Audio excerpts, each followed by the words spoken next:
আজকে এই ভিডিওটা শুরু করার আগে আমি দুটো লাইন গান গাইতে চাই প্লিজ, কেননা আমি আজকে যে বিষয়টা নিয়ে কথা বলবো আমি অনেক দিন পরে কথা বলতে এসেছি, আর যে মানুষটাকে নিয়ে কথা বলতে এসেছি তার প্রতি আমার একটা আলাদা ভালো লাগা ভালোবাসা ছোটোবেলা থেকে আছে। আগে গানটা বলে নিই।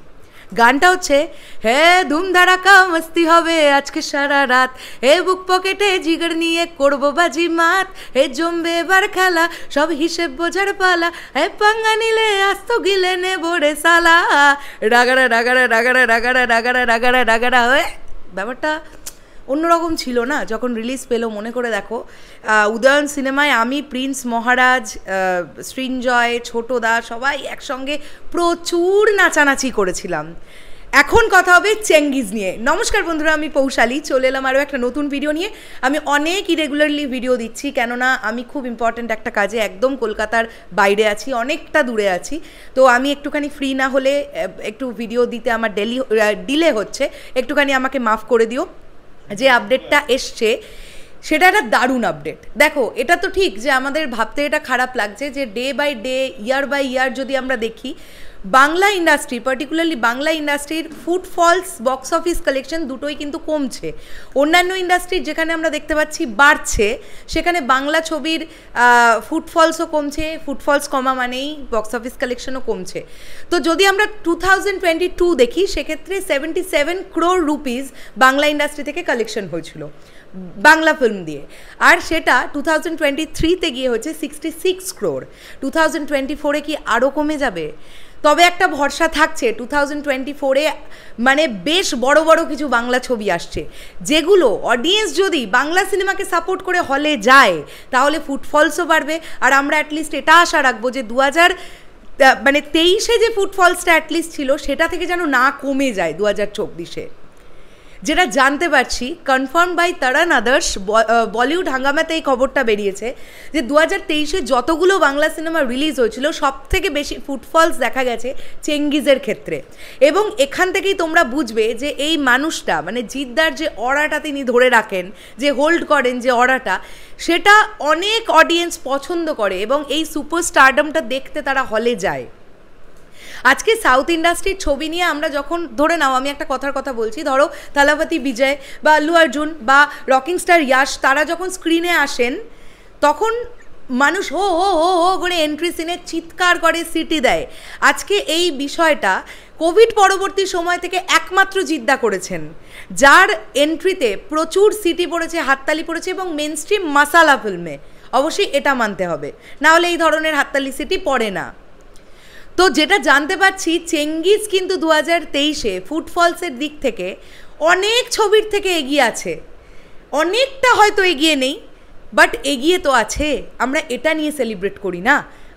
এটা নিয়ে আমাদের গর্ব করা উচিত যে জিদ্দার মতন একজন সুপারস্টার আমাদের বাংলা ইন্ডাস্ট্রিতে আছেন এবং তিনি চেঙ্গিজের মতন প্রজেক্ট করছেন, রিস্ক নিয়ে করছেন। অবশ্যই এটা কেন রিস্ক বলছি, মেন স্ট্রিম কমার্শিয়াল ফিল্মের কী অবস্থা মার্কেটের আমরা তো দেখতে পাচ্ছি, দেখো না। তবে হ্যাঁ, আমি অনেক আশাবাদী। দেখো, আমাদের তো নিরাশ হলে চলবে না। এই 2024-এ এতগুলো মেনস্ট্রিম মশালা ফিল্ম আসছে বাংলা থেকে, মির্জা আসছে, খাদান আসছে, পারিয়া আসছে, M16 আসছে। তো এই এতগুলো ছবি তো মেনস্ট্রিম মশালা ফিল্ম, তো সেইগুলো এবার অডিয়েন্স ভরসা করে দেখতে যাচ্ছে কি না, বা পুরো টিম যারা প্রেজেন্ট করছে ছবিটাকে, ডিরেক্টরস, তারা অডিয়েন্সের বিশ্বস্ত করে ছবিটাকে প্রেজেন্ট করতে পারছেন কি না, এগুলো অনেকগুলো ব্যাপার আছে এই বিষয়গুলো।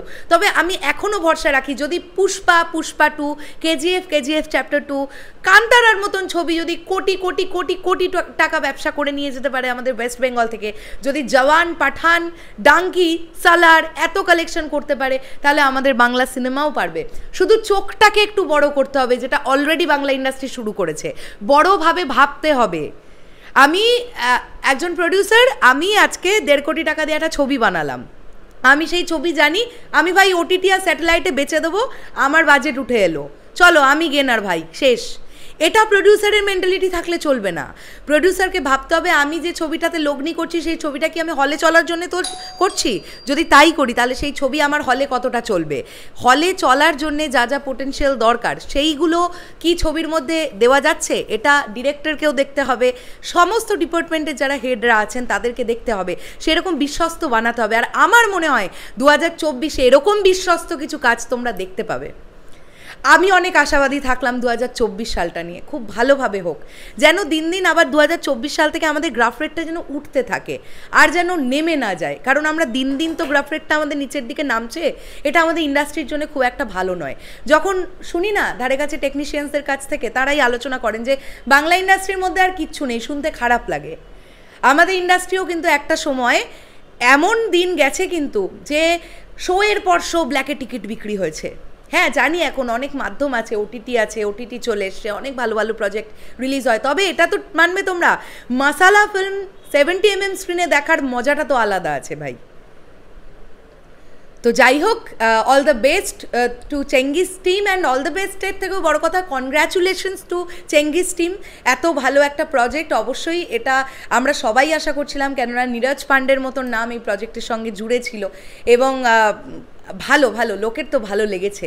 হিন্দি মার্কেট থেকেও আমার তো মনে হয় সব থেকে বেশি কালেকশন করা সিনেমা 2023-এ চেঙ্গিস, যেটা প্যান ইন্ডিয়া রিলিজ করেছে, এবং যে কটি মানুষ দেখেছেন তাদের বক্তব্য একটাই ছিল যে বাংলা ইন্ডাস্ট্রিতে তো অনেক কম বাজেটে কাজ হয়, তো সেখান থেকে দাঁড়িয়ে এরকম একটা প্রজেক্ট তৈরি হয়েছে, তো এটা নিয়ে আলোচনা তো অ্যাটলিস্ট হয়েছে। আমরা ধীরে ধীরে আবার নতুন করে শুরু করছি, যদি সব ঠিকঠাক থাকে বাংলা ইন্ডাস্ট্রি আবার ঘুরে দাঁড়াবে। তার জন্যে বাঙালি দর্শককেও একটু বিশ্বাস করে হলে যেতে হবে, আর ভালো লাগলে 5টা লোককে বলতে হবে যে ভালো হয়েছে ছবিটা, আপনারাও দেখতে যান। তা না হলে আজ থেকে 5 বছর পরে হয়তো জিদ্দা দেবদাও হারিয়ে যাবেন, যদি আমরা বাঙালি দর্শকরা বাংলা ছবির পাশে না থাকি। তোমাদের কি বক্তব্য এন্টায়ার বিষয়টাকে নিয়ে অবশ্যই কমেন্ট করে জানিও। আসছি আবার খুব শিগগিরই নতুন কোনো ভিডিও নিয়ে, তাহলে এখনের জন্যে টাটা।